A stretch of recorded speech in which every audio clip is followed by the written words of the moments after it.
estamos com a Rafaela Noble, advogada e mediadora, onde a Rafaela vai dar algumas dicas sobre o assunto os direitos da mulher no divórcio. Bom dia, Rafaela. Bom dia, Ellen. Agradeço você estar aqui, a sua presença aqui no programa. Eu que agradeço você me convidar. Muito prazer vir aqui, esclarecer dúvidas, ajudar as mulheres aí de casa. Vamos lá.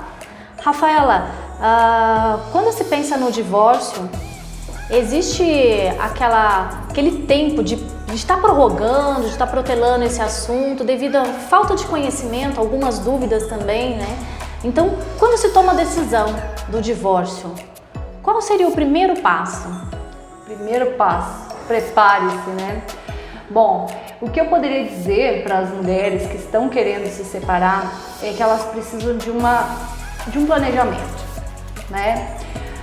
Se a pessoa tem uma formalização daquele relacionamento, né, tem um casamento registrado ou uma união estável registrada, é um pouco mais tranquilo, porque você pode dar entrada no pedido judicial de divórcio, você já tem a documentação ali que comprova aquele relacionamento e o juiz vai ter que conceder, né? Porque ninguém é obrigado a permanecer casado.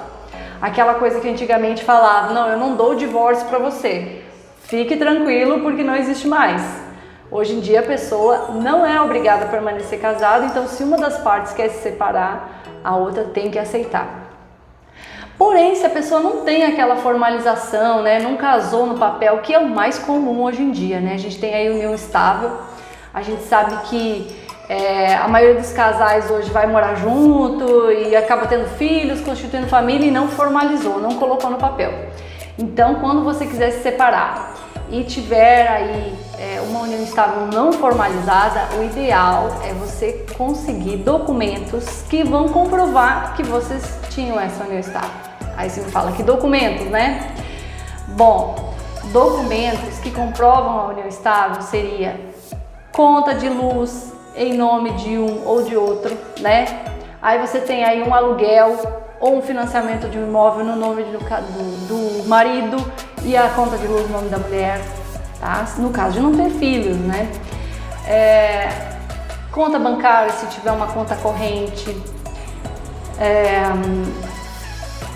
clube social que vocês têm aí, sociedade juntos, plano de saúde, todos esses documentos, né? O próprio boleto que você recebe em casa, do plano de saúde que comprova que você é dependente do plano de saúde da outra pessoa, tudo isso vai ajudar a comprovar a união estável. Porque se você não tiver esses documentos, o que vai acontecer? Você vai precisar de testemunhas que digam que vocês tinham aí uma relação, uma união. E aí vai complicar um pouco mais, porque demora mais, você tem que ouvir as testemunhas, tem que passar por uma audiência. Então, se você puder se planejar, caso queira se separar, é melhor você ter aí documentos que comprovem, no caso de união estável, né? No caso de casamento, o que a pessoa precisa se preocupar em comprovar? Precisa se preocupar em comprovar o padrão de vida do casal, porque às vezes o casal tem filhos e depois que se separa, vai querer aí uma pensão alimentícia, né? Ou para a mulher, existem casos que a mulher tem direito à pensão, ou para os filhos. Só que não necessariamente esse ex-marido ou essa ex-mulher, eles vão ter uma renda formalizada, né? Uma carteira assinada, um comprovante de renda formal. Às vezes a pessoa tem uma empresa e recebe apenas um prolabore, às vezes a pessoa é um profissional liberal, né? Um advogado, um autônomo. Então, nesses casos, para a mulher que é casada, mesmo tendo aí uma certidão de casamento, eu tenho meus direitos garantidos. Tá, mas e na pensão, né? Você tem que comprovar o padrão de vida do casal. Então, nessa comprovação do padrão de vida, vai entrar aí fatura de cartão de crédito, né? Gastos que o casal tinha, por exemplo, com viagens, outros gastos, enfim, que nem eu falei, com plano de saúde, com clube social, com coisas que o casal mantinha, né, para aquele padrão de vida, seja pagamento aí de financiamentos, tudo isso vai ajudar. Então, juntar boleto mesmo, juntar comprovante de gasto, coisas que comprovem o padrão de vida do casal para mais tarde demonstrar para o juiz que aquele ex-marido ou aquela ex-mulher tem condições de pagar uma pensão. Rafaela, E existe um tempo para comprovar a união estável? Então, um tempo mínimo para que se comprove a união estável? É muito boa essa pergunta. Na verdade, é uma dúvida comum, viu? Não existe um tempo mínimo, não existe. A pessoa não precisa se preocupar que eu tenho que ter 2 anos morando junto para eu poder configurar a união estável. Não, às vezes com meses você configura. É o caso, por exemplo, que você tem um relacionamento rápido, você foi morar junto e aí você teve um filho. Lembra que a gente conversou anteriormente? União pública, duradoura e com o objetivo de constituir família. Então, esses 3 requisitos fazem com que configure a união estável. Às vezes é uma união de meses, mas eu tinha intenção de constituir uma família. Então, isso faz com que esteja configurado. Às vezes até a pessoa mora em casas diferentes e consegue demonstrar que existe união estável. Porque, por exemplo, existem filhos ou a pessoa estava fazendo um tratamento tentando engravidar. Também é uma forma de demonstrar que existia o objetivo de constituir família. Então, não tem um tempo certo, mas existem casos que com meses você comprova e casos de namoro de anos que você não comprova, porque aí realmente era um namoro, não tinha intenção de constituir família ou cada um tinha algum outro relacionamento também. Existem várias possibilidades hoje em dia, né? Inclusive de relação aberta. Eu tenho um relacionamento com você, mas eu posso sair com outras pessoas? Aí nesse caso não é união estável, né? Você tinha um namoro. Então essa prova é importante no momento que você desfaz, né? Que você termina a relação, você ter essa prova se era união estável ou não.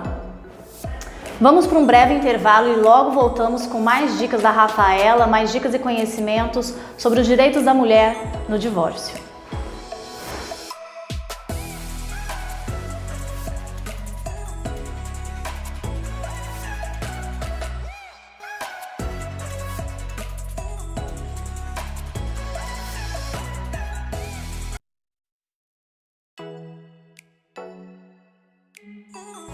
Você que é empresário e quer anunciar e divulgar seus produtos, anuncie nas plataformas digitais. O futuro está aqui na Azul FM. Anuncie no rádio. Seu produto terá um alcance muito maior. Anuncie durante a nossa programação. Ela é especial como você, que gosta de ouvir uma boa música e com muita informação do que acontece no mundo. Azul FM está aqui para divulgar seu produto com qualidade nas plataformas digitais e redes sociais. Entre em contato com a gente e vamos até você. Ligue 44 99173 7021. Em tempos difíceis, não deixe sua marca desaparecer. Azul FM.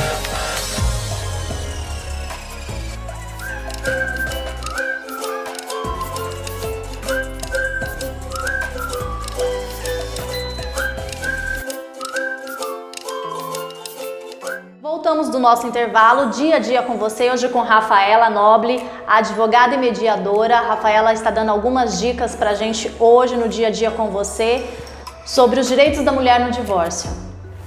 Rafaela, acho que uma dúvida muito unânime e bem discutida, a questão de bens, a partilha de bens dos adquiridos durante a relação. Como que é essa tramitação? Bom, isso gera bastante dúvida, né? Afinal, o que eu tenho direito? Se tá no nome dele, eu tenho direito, né? No caso, a mulher. O homem foi lá e comprou um imóvel e colocou só no nome dele, mas existia uma união estável ou um casamento.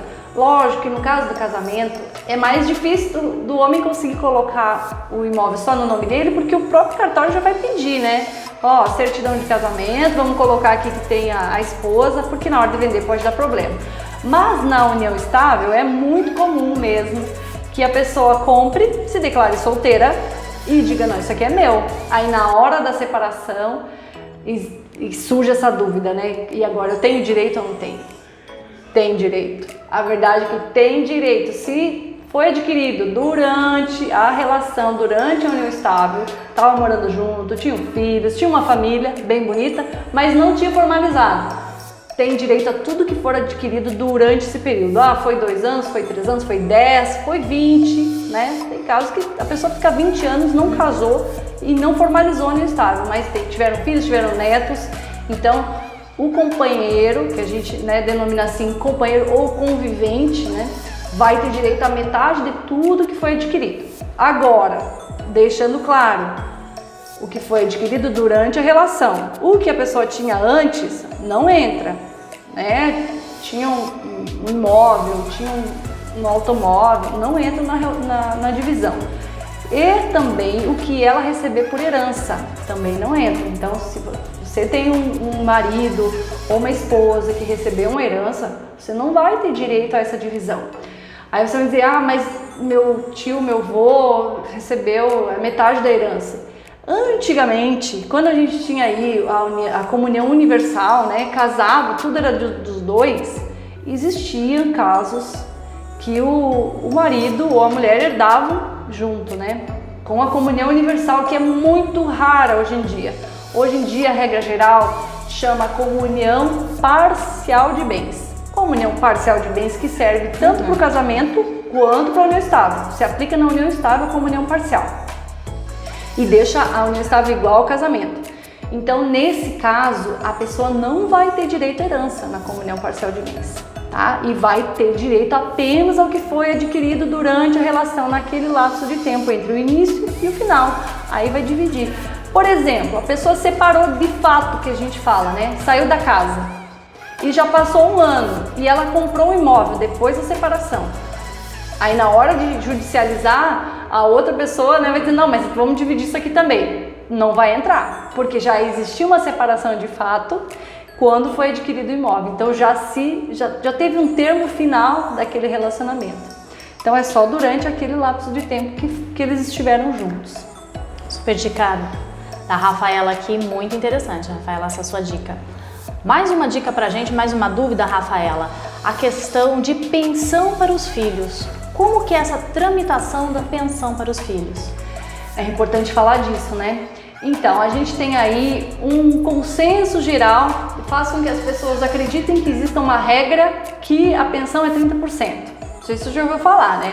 Normalmente quem chega no meu escritório fala, olha, eu tenho direito, eu tenho 1, 2 filhos, eu tenho direito a 30% da renda dele. Não é bem assim, tá? Não existe uma regra do 30%, mas a gente, quando pede a pensão, quando vai ser fixado pelo juiz a pensão, a gente tem que adotar aí um parâmetro para que o filho ou os filhos, né, desfrutem do mesmo padrão social do pai ou da mãe, né?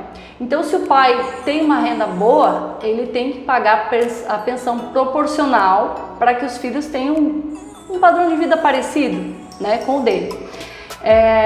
Regra não é, mas na média acaba sendo entre 20%, 30%, 40%.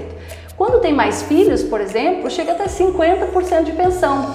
Então é algo que a gente precisa também desmistificar, né? Ah, eu vou ganhar 30%, eu tenho 5 filhos, como que eu vou viver? Às vezes a pessoa quer se separar e pensa, nossa, mas eu tenho só 30%, não vai dar pra me sustentar e sustentar meus filhos.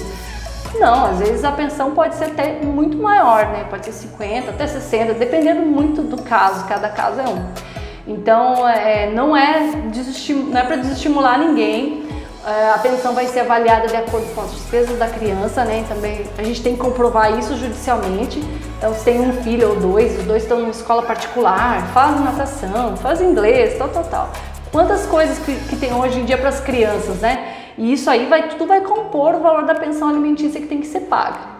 Então, é importante quando a gente vai pedir pensão, que a gente se separou e vai pedir pensão, a gente ter também tabela, documentos, tabela de gastos das crianças, que é para o juiz poder ter um parâmetro, né? Uma comprovação. Isso, comprovação documental, é bem importante. Obrigada, Rafaela. Dia a dia com você, hoje com a Rafaela Noble, os direitos da mulher no divórcio.